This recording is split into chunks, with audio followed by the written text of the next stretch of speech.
And I would just say this finally,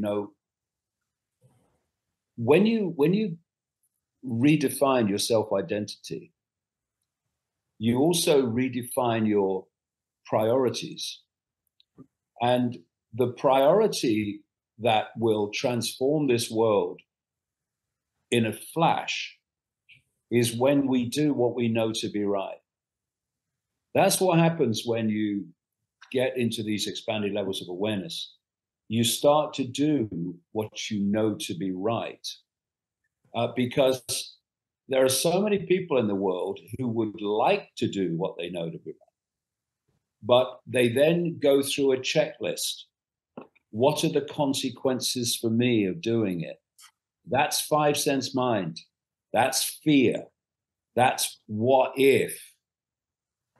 What could happen? One of the things, Kathy's absolutely done this.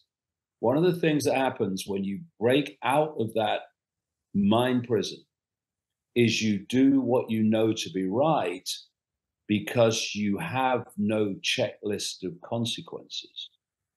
There's no checklist because love, in its true sense, will always do what it knows to be right. And to have a checklist of possible consequences for that is to say that love will consider not doing what it knows to be right. It will never do that. So if we all did what we knew to be right, if we all interacted with each other on the basis of what we knew to be right and fair and just, this world would transform like that.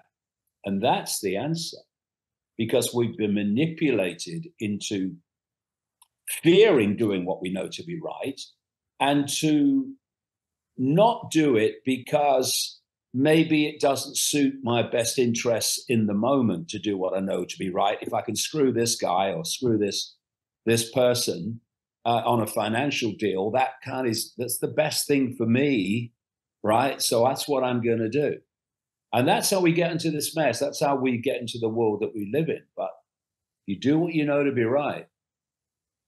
Every time the world changes, because you're writing the inversion, which has put us where we are.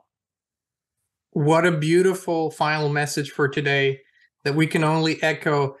Kathy O'Brien and David Icke, I want to thank you both so much for your service to humanity, for everything you do, for your continual work, and for always showing up.